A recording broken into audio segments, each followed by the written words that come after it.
los personajes de la política que conocí en los últimos años y que le tengo un afecto personal importante. Nada más voy a decir, Bueno, porque realmente es un dirigente que quiero, que me gusta como piensa. Que es más, muchas veces pensamos igual sin habernos hablado, por ejemplo, ujú. ¿no? Y eso que él es peronista, y yo soy bastante gorilita, como ustedes saben, sobre todo los oyentes que me lo reclaman en más de una oportunidad. Pero, sin embargo, esto pasa. Es ministro de Desarrollo de la Comunidad de la provincia de Buenos Aires, militante, obviamente, del justicialismo de toda la vida. Andrés Cuervo Larroque, ¿cómo le va?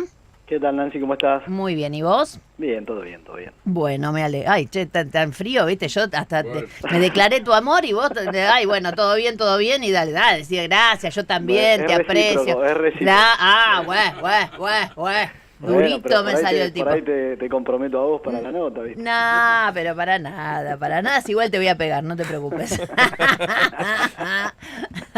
Así que bueno, Cuervo, vamos a empezar por lo primero, porque es algo que yo hoy intenté contarle un poco a la gente, pero digo, ¿hay problemas de abastecimiento de los comedores escolares? Comedores escolares, no, perdón, de los comedores, digamos, de los comederos, de los lugares donde los chicos van a veces a tomar la leche, etcétera. No, te diría, en el caso nuestro, te diría que por el contrario, estamos en un nivel de asistencia histórico, pero esto ya desde hace tiempo. Por supuesto que cuando nos tocó arrancar en medio de la pandemia y con todas las dificultades que se dieron, se tomaron medidas extraordinarias que Axel decidió sostenerlas para el tiempo posterior, y hoy nosotros tenemos un plan que es el módulo extraordinario para la seguridad alimentaria, que asiste a 2.032.000 chicos y chicas todos los días, aparte de lo que es la asistencia al almuerzo y la colación en la escuela. Todos los chicos y chicas tienen la posibilidad de llevar a su casa un módulo alimentario que implica una inversión, te diría, mensual de 20.000 millones de pesos para el Estado provincial. Es el programa alimentario más grande del país. Además de lo que hacemos de asistencia a comedores a través de los municipios y de las organizaciones, que ahí también te diría es un número muy importante. Estamos hablando bimestralmente de 10 millones de kilogramos de alimentos que se entregan, ¿no? 10 millones de kilos de alimentos a comedores y organizaciones sociales.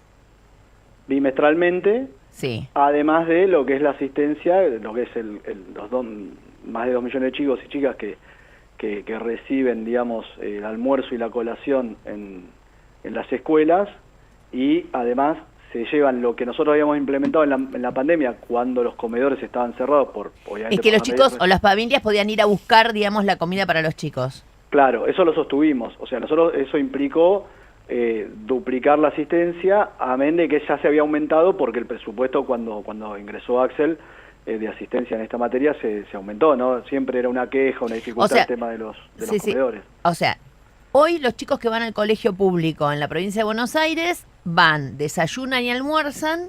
O merienda. O almuerzan y meriendan, Sí. y aparte se llevan como una bolsita a su casa con la comida. No, es una caja, es un módulo, se lo denomina de esa manera, que tiene aproximadamente 10 kilos de mercadería, alimentos, digamos.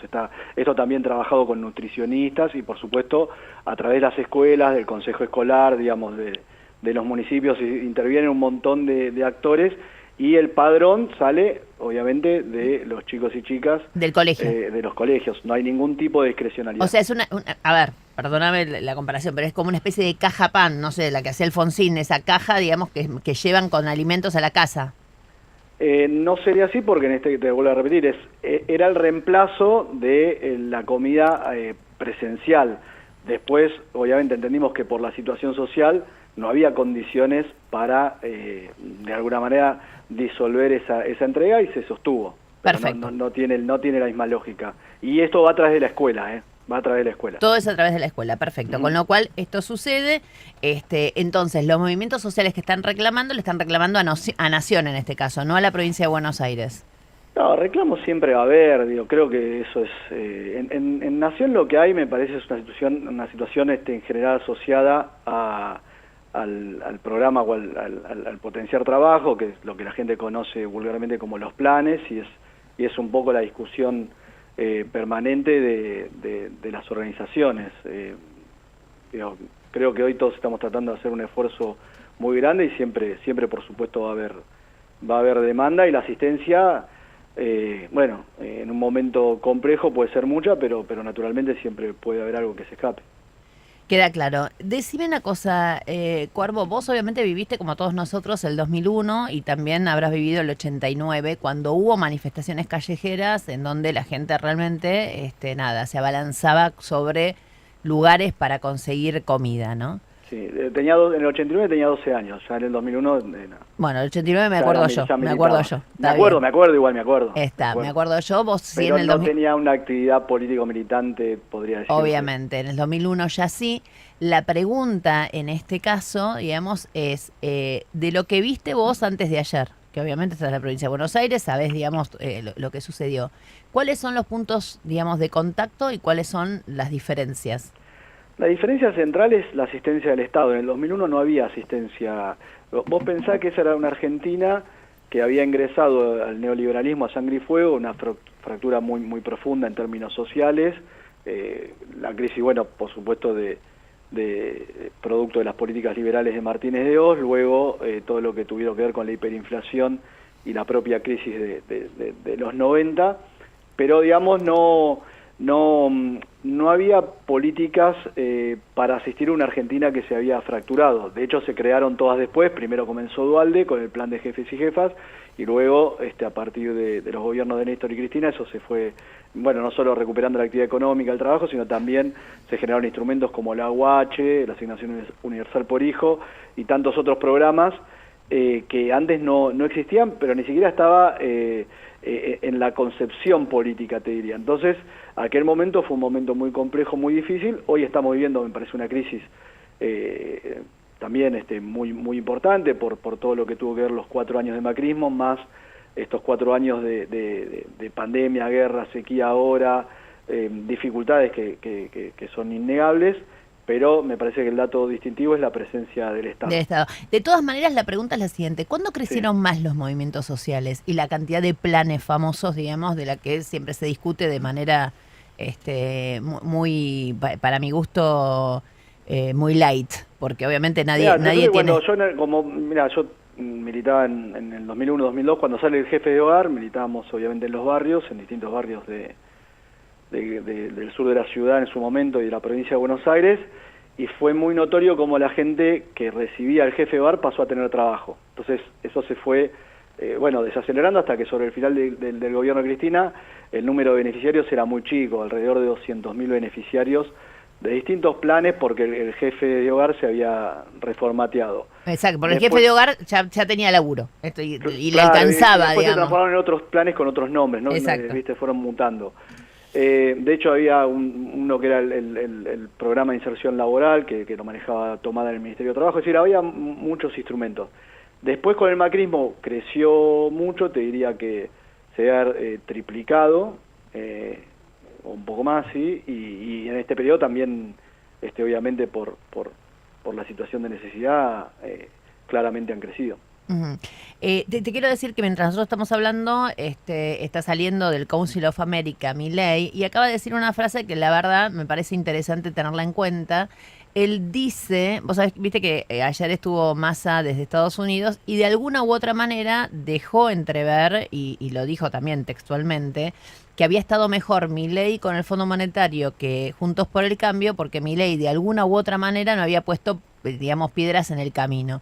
Acaba de decir Milei, saliendo del Consejo de las Américas, que Juntos por el Cambio apuesta al caos económico. Esto está diciendo Milei en este momento, va a ser seguramente la tapa de los diarios mañana. Les aviso, pues nada, primero porque está pasando en este momento, interesante también, ahora lo vamos llegado al caso a discutir. ¿Cómo estás viendo la irrupción de Milei, Cuervo? Yo creo que evidentemente es una persona muy inteligente que ha sabido capitalizar una situación de angustia que vive nuestra sociedad, que puede ser material o espiritual, te diría también, y que es el que mejor leyó la crisis de las dos grandes coaliciones que en el 2019 se habían llegado al 90% de los votos. Entonces, en el caso nuestro, por supuesto, por la acción de gobierno, por haber atravesado o no haber resuelto una crisis heredada y obviamente teniendo en cuenta los atenuantes de la pandemia y la guerra y las dificultades. En el caso yo de Juntos por el Cambio, creo que por la propia acción de Mauricio Macri, que directamente decidió detonar, ¿no?, su espacio y armar una jugada más centrada en su figura. Sin duda el que mejor ha leído ese escenario es Milei. Perdóname, vos me estás diciendo, digamos, que lo que le ha pasado a Juntos por el Cambio en esta última elección, que obviamente quedó perdidoso, si se quiere, si bien salió segundo en términos numéricos, la candidata, que es Patricia Bullrich, ahora está viendo cómo retoma, ¿no?, un poco los votos que había conseguido Larreta, pero digamos que el hacedor de esta mal performance de Juntos por el Cambio para vos es Macri. Y yo creo que, digamos, vos cuando sos oposición tenés menos responsabilidades y evidentemente hubo cuestiones de praxis política que conspiraron contra, y bueno, y el recuerdo, ¿no?, desde ya de los 4 años de su gobierno que no fueron tan lejanos, pero evidentemente hubo maniobras que no favorecieron en términos electorales a Juntos por el Cambio. También esto que me dijiste recién que dijo Milei, está planteando que está claro que son los que menos responsabilidad de gobierno están mostrando hacia futuro, ¿no? Creo que este dato, yo también tenía la misma información de lo que dijo Massa respecto de Milei, y obviamente lo que estamos haciendo nosotros es porque nos vemos con posibilidades o nos vemos en una disputa para hacer gobierno. Evidentemente quien se siente menos responsable en ese sentido puede tener actitudes de carácter más temerario. Uh-huh. O de desesperación, ¿no? Obviamente. ¿Y cuál crees, digamos, que ha sido en este último tiempo? Vos fuiste uno de los grandes militantes por que la candidatura del justicialismo quedara en manos de Cristina Fernández de Kirchner. En ese sentido, digamos, perdiste ante la realidad de que ella no quería, ¿no? Obviamente. Es más complejo, no creo que no era una cuestión de voluntad subjetiva, sino de un montón de otros elementos, ¿no? Pero no pasó, digamos. ¿Para vos se equivocó?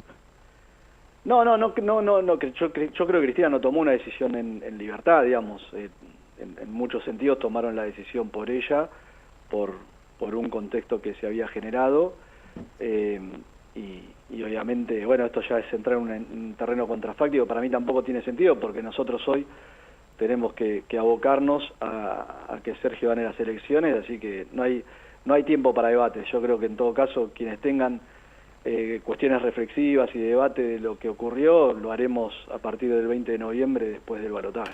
Uh-huh. Y en ese sentido, Cuervo, yo te sé un militante, sé que aparte de ser ministro, obviamente vas a salir y estás saliendo a la calle a buscar votos. ¿Cómo se hace en este contexto? Porque, digo, Massa es ministro candidato, obviamente viaja a Estados Unidos, tiene que cumplir pautas del fondo porque heredó ese quilombo y lo tiene que resolver.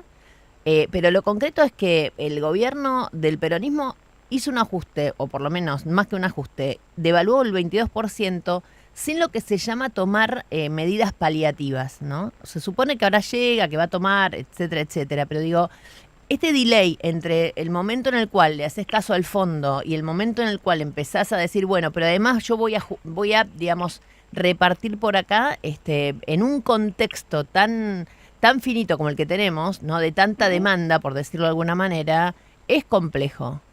Sí, a ver, repasemos, porque no es que le hicimos caso al fondo. A ver, acá lo que se dio hay un proceso de tensión y de puja, de un acuerdo, por supuesto que fue heredado, que quizás tampoco durante el transcurso de nuestro gobierno resolvimos de manera correcta, y lo que le tocó a Sergio hace varios meses, y él lo explicó también de manera muy clara, fue discutir con el fondo ante la imposición original de un 100% de evaluación, luego un 60%, y finalmente, a partir de las maniobras que fue haciendo el propio Massa, ¿no? En algunos casos sin precedentes, pagar con yuanes, conseguir a último momento el crédito de la CAF o el de Qatar, justamente para poder llegar a las PASO sin tener que aplicar esas medidas que exigía el fondo y que contra el desembolso, ¿no?, de dinero para poder abonar los vencimientos que claramente nosotros no habíamos definido, pero que estaban ahí en el cronograma. Y a partir de eso pudimos llegar a las PASO. Con el resultado estaba claro que el lunes a la mañana se iba a dar un movimiento difícil de ordenar y en ese sentido, por supuesto, finalmente fue una devaluación del 22 que va a tener esas medidas que vos están planteando, obviamente a partir de ahora, porque lo otro que faltaba era poder terminar de cerrar el acuerdo, que fue lo que se hizo ayer. ¿Cómo se hace para conseguir votos? Miremos el ejemplo del 2019 de Macri. No había ninguna razón de carácter económico para que él creciera desde las PASO a las elecciones generales y aumentó 2.700.000 votos porque planteó una campaña en términos políticos. Y yo creo que obviamente ahora hay que tomar las medidas de carácter económico que van a ser un aliciente, pero no van a resolver la crisis, y sí tenemos que construir una campaña de carácter político, porque acá es muy claro el dilema, ¿es Massa o la disolución nacional? Digamos, no estamos debatiendo otra cuestión. Y en ese sentido, bueno, habrá que salir a caminar, a patear, a discutir con un primer objetivo que es entrar al balotaje y con un segundo que es después ya una elección nueva, que sería la del balotaje. Es un escenario ya muy futurista. Me quedé helada porque me dijiste que lo vas a copiar a Macri. Bueno, uno siempre observa y mira, evidentemente hay que reconocer que hubo una capacidad en aquel momento de apelar a partir de cuestiones culturales y de carácter político a un voto que en las PASO no había estado. Eso queda claro, pero digamos, ¿cómo se hace en un momento en el cual claramente, como vos sabés bien, Milei representa un poco la frustración de la sociedad, el enojo de la sociedad, pero además, tiene un proyecto, porque finalmente él, mal o bien, ilusoriamente vende los 90 casi como una especie de panacea, que alguna gente, vos sabés que en los 90 hubo hijos y entenados, ¿no? O sea, hubo muchísima gente a la que le fue horrible y un montón de otra gente a la que no fue. Mirá, ahí me pongo yo siempre detesté los 90, pero no importa, a mí en esa época me fue bien y a un montón de otra gente le fue bien. Y que hay como una ilusión óptica extraña que se genera ahí, desde sus patillas hasta... ¿Vos no sentís que Milei tiene una conexión casi peronista en su manera? Yo creo que tiene una forma de interpelar al ciudadano de a pie que está por fuera, te diría, de los formatos más acartonados.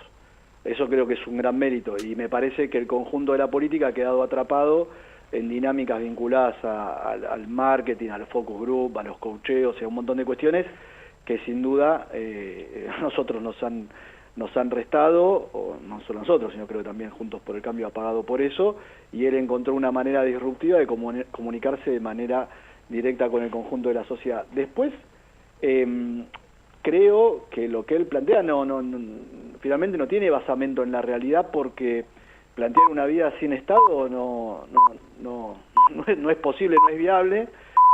Sí creo que aquellos que defendemos el rol del Estado estamos en un momento difícil, porque obviamente siempre es compleja esa discusión, porque el mercado tiene todas las de ganar, tiene el poder económico, tiene los medios que siempre van a agradar la capacidad del Estado y de la política, pero yo creo que este es un momento aún más difícil para defender las políticas de Estado, porque hemos atravesado 4 años muy complejos con la pandemia, donde el Estado tuvo un rol muy incómodo, ¿no? Te diría poco simpático, y donde además, por supuesto, esta onda larga de una crisis que viene ya desde casi 8 años, por supuesto que a nosotros nos pone en una situación de mayores dificultades, y él está más liviano justamente para plantear cuestiones que son muy empáticas con la situación emocional de la gente, pero que son poco realizables en la coyuntura que nos toca atravesar y en el diseño político institucional que tienen los países.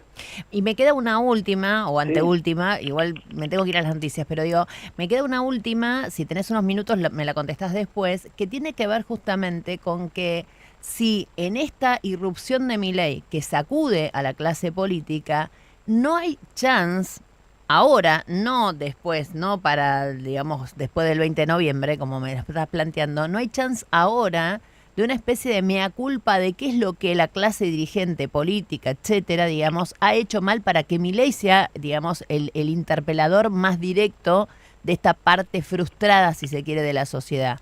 Dale. ¿La pensás? Vamos a las noticias y cuando volvemos me la contás. Dale. Radio 10.